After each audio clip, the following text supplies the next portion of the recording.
Shout out to the Indiana Fever. I'm feeling good, folks. Welcome to WNBA Fight Night, or as some people are saying, WNBA Raw. They came for basketball. They got a street fight. It's a sticky Tuesday night in Indianapolis, the kind of night that hums even before the anthem ends, and everybody in Gainbridge Fieldhouse feels something combustible swirling between the Indiana Fever and the Connecticut Sun. By the time the clock strikes 46.1 in the third, that sense becomes certainty, and 3 players are walking off the floor. Not because the horn sounded, but because the referees finally lost control of a rivalry simmering since the Big Ten. What a game that was. We had it all. We had basketball, we had fighting, we had blonde on blonde crime. Oh, such an epic. Oh, goodness. But at the end of the day, it resulted in an Indiana Fever W, 88-71. Let's rewind. Caitlin Clark arrived in the WNBA trailing a comet's tail of hype, triple-double highlights, and more sold-out road crowds than anyone since rookie year Diana Taurasi. But fandom is a magnet. The stronger the pull, the harder the pushback. For weeks, Clark has been chopped, hip-checked, and blindsided by defenders eager to deliver a pricey welcome to the league. Tonight's opponent? The unbeaten Sun, the very squad that punked the Fever earlier this season and loved reminding the rookie that nothing in the pros is guaranteed. Front and center is J.C. Sheldon, Clark's old Ohio State nemesis. If you followed women's college hoops, you know the script. Clark dribbles left, Sheldon shades her hip, the two jaw, and the crowd roars. Same characters, bigger stage. Caitlin Clark and J.C. Sheldon, of all people, I feel like this is the rivalry. These are 2 players who do not seem to like one another at all, and this goes all the way back to college. Barely 5 minutes in, Clark darts into the lane. Sheldon swipes down and, accidentally, pokes her in the eye. Whistle, common foul. Clark's glaring, coaches are barking, Gainbridge tilts forward like a ship in heavy seas. Message from the officials, play on. Trouble is, emotions aren't faucets. You can't slap a lid on a boiling pot and expect the steam to vanish. You either vent, or it finds its own exit. J.C. Sheldon is guarding Caitlin Clark. She swipes her in the eyeball. Caitlin Clark nudges her off because J.C. stays in her face. And then Tina Charles runs over and is kind of wagging her finger in Caitlin Clark's face. And then Marina Mabrey comes out of nowhere and chucks her to the floor. Mid-third, the pot erupts. Clark and Sheldon tangle on a half-court press. Clark stumbles. Before she regains balance, Marina Mabrey, an energy syringe in sneakers, comes flying with a shoulder block that looks more Monday Night Raw than Tuesday Night WNBA. Clark hits the hardwood, the arena erupts, and broadcasters call for an ejection before the refs even cue the replay. Now after this, you guys, of course, the referees are going to review the play because that's a lot of contact going on right there. That's a lot of unnecessary contact. That's a lot of non-basketball contact. But this is what they called, you guys. This is what they called. Caitlin Clark, Marina Mabrey, Tina Charles were assessed with technical fouls on Tuesday. Caitlin, Marina, and Tina Charles. Technical fouls. That's it. Technical fouls. That's it. And J.C. Sheldon was assessed with a flagrant 1 foul, and no players were ejected. After a marathon review, the verdict lands like a wet noodle. Technicals for Mabrey, Clark, and Tina Charles. Sheldon's eye poke upgraded to flagrant 1. Nobody tossed. Twitter melts. The crowd seethes. Every player left on court feels the boundary shift. If that isn't enough to earn a tunnel walk, what is? What do you actually need to do to get ejected? Because Marina just came out of nowhere and chucked her to the ground and was not ejected for that. So what do you actually need to do to be ejected from the game in a WNBA game? Answer: Sophie Cunningham. Final minute, Fever up 87-70. Garbage time, theoretically. Cunningham tracks Sheldon streaking for a layup, wraps both arms around her, and yanks her from midair like a linebacker finishing a tackle. No play on the ball, just, let's call it, enforcer's revenge. Instantly, Sun guard Lindsay Allen rushes in to de-escalate. Sheldon pops up ready for round 2. Benches tense, fists clench, sirens blare. For 60 real-time seconds, the hardwood becomes a powder keg. And the best part of this is that as soon as Lindsay Allen and JC Sheldon started approaching, Sophie Cunningham, you guys tell me she's a black belt in Taekwondo, a black belt in Muay Thai, whatever the fuck she's a black belt in. No fear. No fear in Sophie Cunningham. No hesitation in Sophie Cunningham. She said, oh, you guys are both coming at me? You guys can both get some. You guys can both get some. Look at her. Look. Lindsay Allen, boom! Engaged with Lindsay Allen and JC Sheldon at the same damn time. I got JC, I got Lindsay at the same damn time. When the smoke clears, the officials finally flex. Cunningham. Flagrant 2, gone. Allen and Sheldon, double technicals, gone. 3 ejections, 46 seconds, and a broadcast crew now openly scolding the refs for letting things fester. Listen to the commentary and you'd swear the stripes lit the match. If they'd taken care of business earlier, one announcer fumes, none of this happens. They repeat the line like a chorus, and they're not wrong.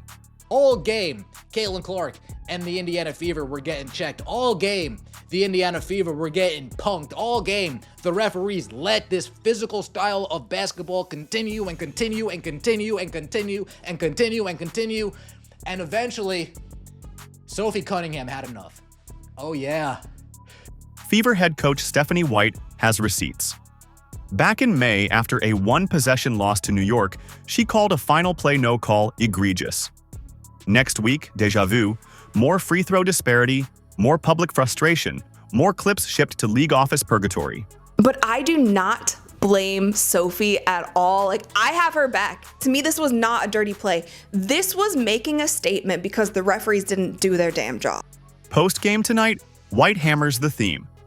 The whistles are slow, inconsistent, and downright dangerous. Everybody's getting better, she says, except the officials. That isn't a barb, it's a flare. Is there an explanation were you given for the tech that you got? I'll take the official questions. Sure. There wasn't an explanation for the tech that she got. You know, I think it was pretty obvious that stuff was brewing, right? When the officials don't get control of the ball game, when they allow that stuff to happen, and it's been happening all season long. All season long. It's not just this game, it's been happening all season long. This is what happens, right? This is what happens. You've got competitive women who are the best in the world at what they do, right? And when you allow them to play physical and you allow these things to happen, they're going to compete. And they're going to have their teammates' backs. It's exactly what you expect, right? Out of fierce competition. So I started talking to the officials in the first quarter, and we knew this was going to happen. Lost in the chaos? The scoreboard, Indiana 88, Connecticut 71. A statement win that locks the Fever into the Commissioner's Cup final for the first time in franchise history. Clark drops a cool 20-piece with 6 dimes, Natasha Howard rumbles for a 16-12 double-double, and the Fever defense swarms like they've been bottle-fed Red Bull. Across the bracket, the defending champ Minnesota Lynx handle Vegas, setting an East vs. West showdown on July 1st. Winner takes the trophy, the bragging rights, and a share of Coinbase's beefed-up $620,000 prize pool. For Indiana, it's more than money. It's validation that Clark's gravity isn't just a marketing marvel. It bends win-loss columns, too. 1 month in, the Fever are Cup finalists, national talking points, and the league's designated lightning rod. So how do you celebrate history when half the panel wants to discuss flagrant fouls?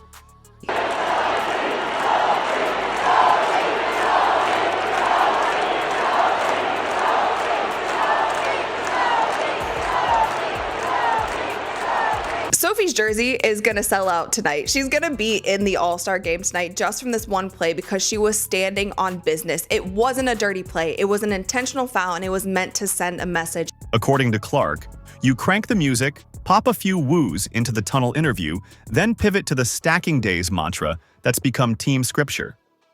Yes, they tracked the out-of-town New York-Atlanta score on the bench. Yes, they knew margin mattered for cup tiebreakers. And yes, they'll take the extra flight for a chance at hardware. Howard, still buzzing, shrugs off her 4-point dud from Saturday. Pep in my step tonight, she grins, crediting teammates for the confidence reboot. Clark insists the extracurriculars don't rattle her. I'm here to play basketball, she says, My game's gonna talk. She thanks the crowd, salutes the kids in the cheap seats, and admits hyping the arena sometimes tires her out more than the minutes themselves. But Sophie Cunningham, she's the MVP of the team at this point, bro. I mean, she's the MVP. Somebody said Caitlin Clark was hyped after getting revenge. What's this? What's this? When was this? This was the fourth quarter? Yeah. Look at Caitlin.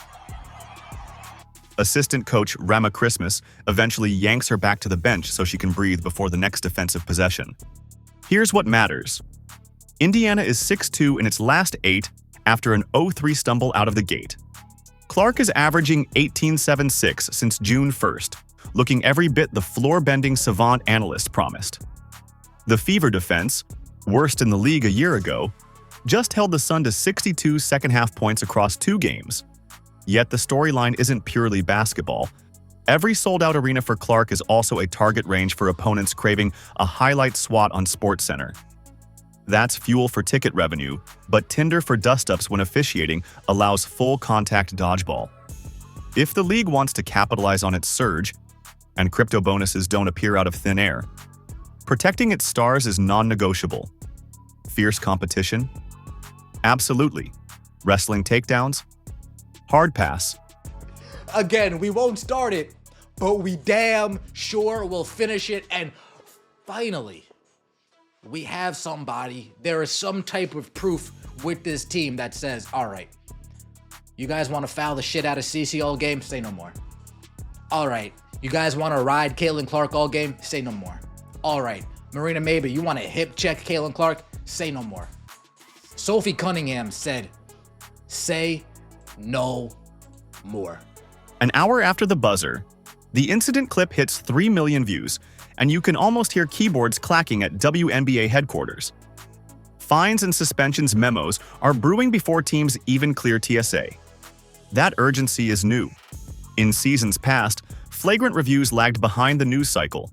By the time discipline dropped, fans had moved on. 2025 is different. The league just inked a broadcast deal that triples exposure and tethered its mid-season showcase to cryptocurrency. The last thing sponsors want is a viral clip of their newest ambassador face-planting after a forearm shiver. Expect points of emphasis around wrap-up fouls, airborne contact, and bench decorum. Players aren't asking for bubble wrap. They're asking for consistency. If a play meets flagrant 2 criteria in June, it can't downgrade to a common foul in July because the arena is full and ESPN wants 5 more minutes of live action. A cleaner whistle protects stars and role players alike, who can't afford paychecks docked by suspension-triggered technical totals. Wildcard, collective bargaining looms. Health and safety is always pillar level, and tonight's tape will be Exhibit A when the Players Association argues for expanded crews or full-time referees. The spark we saw in Indy may ignite change far beyond Clark's locker room. Circle July 1st, Minnesota versus Indiana, a rematch of last year's Cup semis. The Lynx have Kayla McBride raining threes like she's allergic to paint, and Nafisa Collier dictating both ends. They'll try every veteran trick to throw Clark off rhythm. Traps 30 feet out, hedges that feel like hip checks, and probably a technical once tempers flare again. For Indiana, the checklist is simple. 1. Stay healthy. Cunningham's likely suspension thins the wing rotation. Depth matters with 6 games in 11 days. 2nd, control pace. When the Fever run, opponents panic. When they walk it up, turnovers bite. 3. Whistle management. Attack downhill, force early whistles. If refs call it tight, Clark's free throw magnetism tilts the ledger. If it's loose, Indiana must keep composure better than tonight's opponents. Do that, and the franchise that hasn't sniffed a final since Tamika Catchings may lift its first banner of the post-catch era. Make no mistake, Tuesday's melee was ugly. Nobody wants 3 ejections and a highlight reel of wrestling moves in a league marketed on skill, speed, and splash range shooting. But rivalry, raw, imperfect, messy rivalry, also sells. And tonight the WNBA crashed every social feed not because of a milestone, but because of a moment. The challenge now is channeling that attention into sustainable respect. Respect for players' talent, respect for the game's integrity, and yes, respect for the whistle. Because if refs don't learn to cool the pot earlier, the next boil-over might not end with 3 players walking. And the league can't afford to trade momentum for medical reports. For Indiana, the mandate is simpler. Keep stacking days, trust the math, and save a final Sophie for July 1st. History's on the horizon, just don't let the fireworks start before the opening tip.